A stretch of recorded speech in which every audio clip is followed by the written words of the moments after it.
Hey everybody, Ryan Finnegan here, owner of Finnegan Security Solutions, and I wanted to talk to you tonight, this beautiful Monday night, about instinct and intuition. And if you listen to your instinct and intuition, you'll make an intelligent and safe decision.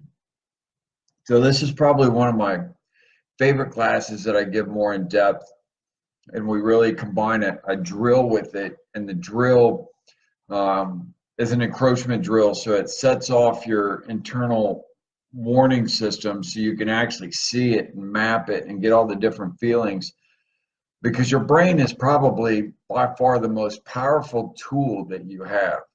Most people think your powerful tools are guns or martial arts skills or self-defense capability or strength, but it's not.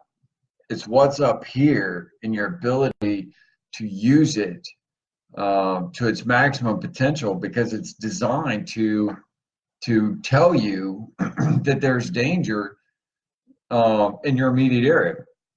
And sometimes we don't know what that danger is, and that's the key of the instinct and intuition that you'll have. So a couple of just quick definitions by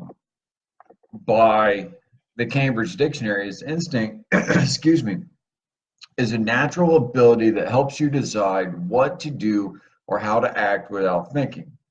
Instinct is also the ability to behave in a particular way that has not been learned.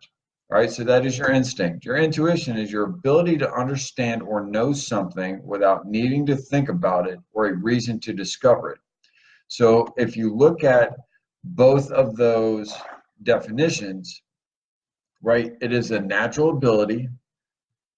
It is your body's natural way of behaving without you having to think about it or discover the reason why. And unfortunately, in a violent situation or in a self-defense situation, how you're going to find out about it is by ignoring the warning signs that your body's telling you, and you get attacked. As Coach Blauer talks about numerous times and in his training, is that most victims of violence that survive to tell the tale will always tell you that they had a bad feeling before it happens. So that should tell you that once you get that feeling, I don't need to or want to stick around and investigate exactly what that bad feeling is, so that later on I can go, see, that was nothing. Because if you do that long enough, something bad will happen to you. Me personally, when I get that gut feeling, and that's what you'll hear, you often hear your instinct with intuition talk about, that gut feeling, that hair on the back of your neck or the hair on your arm stands up. That's your body. That is just one of the signals that your body can give you. Other ones, maybe your butt cheeks clench, maybe your toes clench, maybe you get the shakes, a quick goosebumps. Right? Those are all warning signs that your brain has detected something in the environment that isn't right, and it's saying, hey, here's your wake up sign. Here is your early warning sign. Listen to me, because obviously I can't talk to you, but if I could, I would tell you, get out of Dodge. So the powerful thing about the instinct and intuition is, and as our brain is we look around and we see things and we process things. Our brain is scanning everything else in our environment to make sure that we're okay. It's seeing what's going on, it's tasting, it's smelling, it's sensing, and it will tell you, put it to you this way, like, how many times have you been at the mall, and let's say you've been at the mall for 20 minutes, 30 minutes on a Saturday, and you pass 300 people and nothing happens. You don't get a bad feeling. You go about your merry way. You're having a good time. And all of a sudden you walk by a group of 2 or 3 teens and you get that feeling, right? That feeling of something isn't right is your brain has saw 150 people already, and it tells you those dudes aren't right. Something is off about them. This is where we need to listen to it.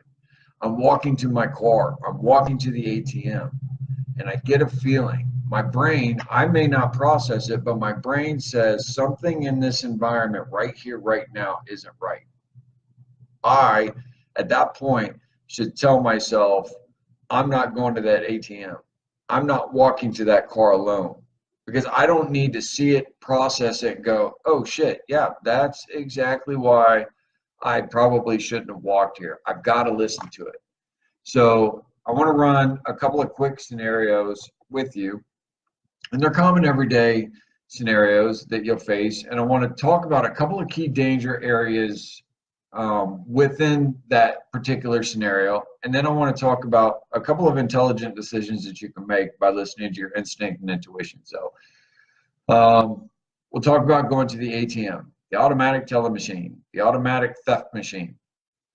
So the ATM, obviously, some of the key danger areas to watch is going at night or hours of darkness or low light. A bad location, whether it's a bad location within a building, right, or on the corner of a building that has easy access that you can't see around, or it could be in a bad part of town that is constantly either getting robbed or there's violence around it. You're alone, or you're in a town that you're not familiar about the area or where you're in, or even highly populated areas, because highly populated areas allows people to blend in and then look to attack you. You're most vulnerable when your money's coming out. So a great video to watch, and I'm not going to rehash, I would tell you to Google Tony Blauer, Blauer, ATM video. And Tony goes into great detail on that. So spend a couple of minutes going to that video and watching. But some of the intelligent decisions that we can make is, one, I want to walk up without any distractions. So I want to get off my phone. I want to put my phone in my pocket. If I've got earbuds in my ears, I want to take them out because I want to see and hear and sense everything that is around me. Two, I want to put my finger on the cancel button. Once I get a bad feeling, the very next action in whatever part of the transaction I'm going to make is I'm going to hit that cancel button, because once I hit that cancel button, I've stopped the transaction. If I got a bad feeling and I let it go, the very next moment that you'll see is when that money comes out, is when somebody's going to ransack your ass and take your hard work, your hard earnings. All right, so if I get a bad feeling, hit the cancel button. And I do it all the time. I'll put my pin in, I'll go to get my money, and I'll simply rest my finger on the cancel button so that at any time it doesn't feel right, I'm going to hit it, I'm going to close the transaction. And the next thing I'm going to do is I'm going to make a pre-made story. So everywhere I go, I have a story that I've made up. So when I go to the ATM machine, I have a story in my head that I've rehearsed that I will fire off when I get that bad feeling and hit cancel on why I don't have any money. And there's usually a lot of cussing involved. There's some anger involved.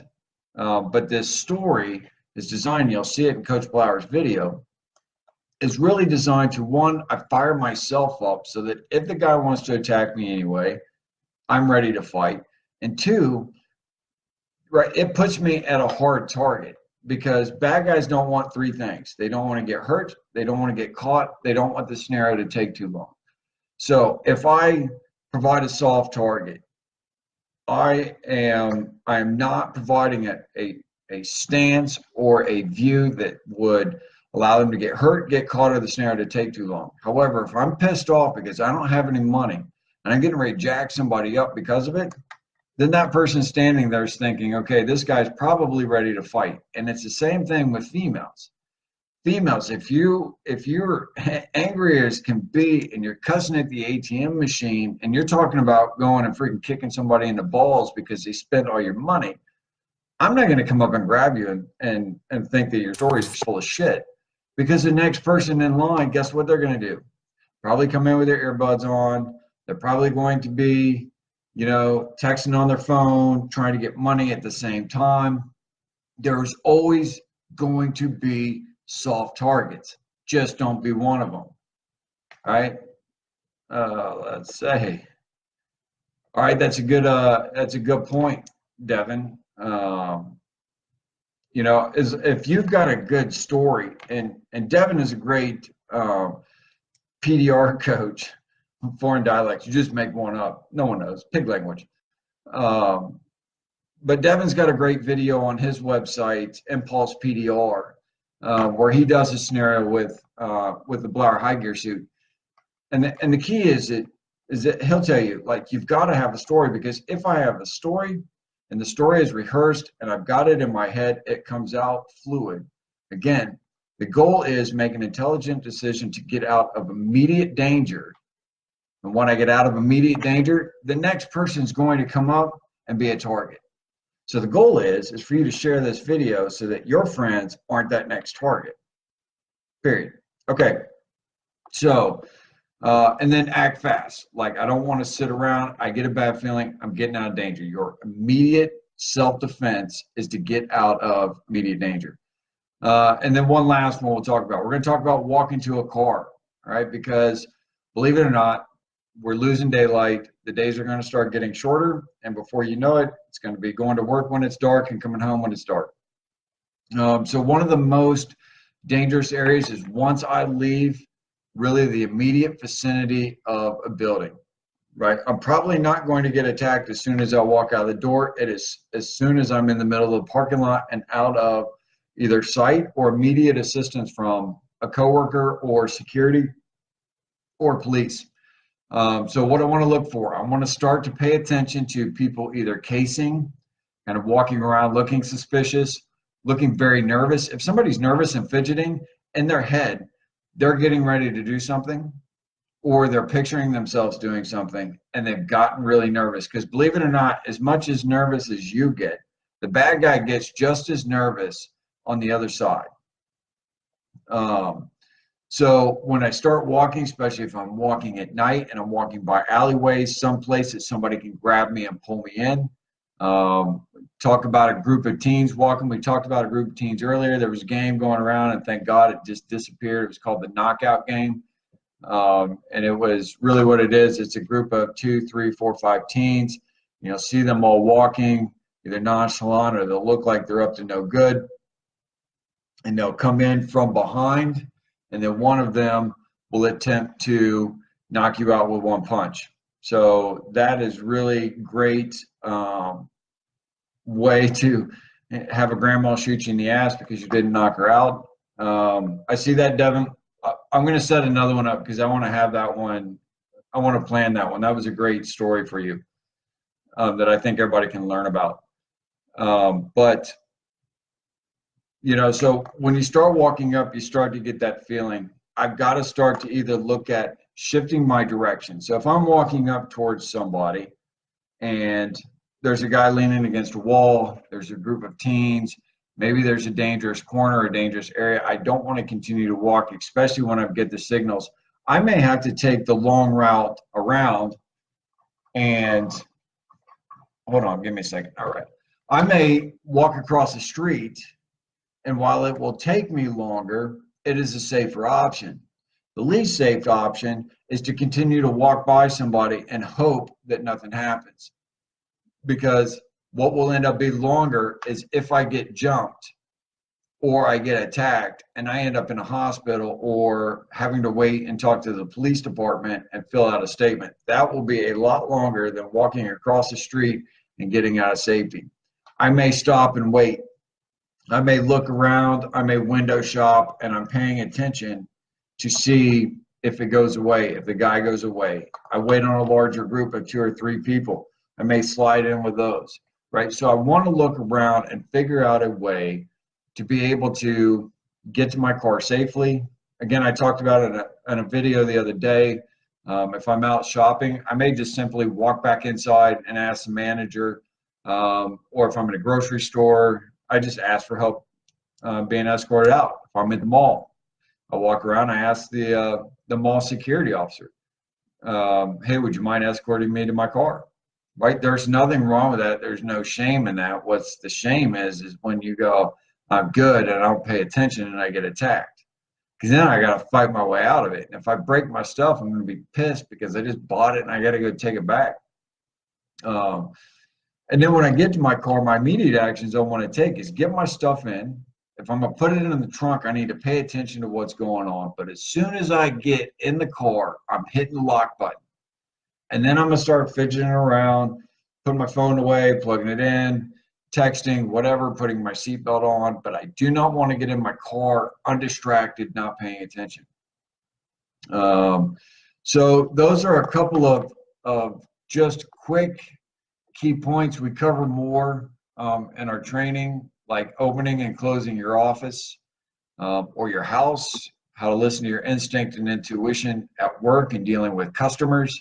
So there's a whole variety of them, but really the key aspect of listening to your instinct and intuition is understanding when it hits, but then more importantly is listening to it and taking actions to keep you safe. So what I want you to start to do tonight or tomorrow is everywhere you go, like I want you to create a story.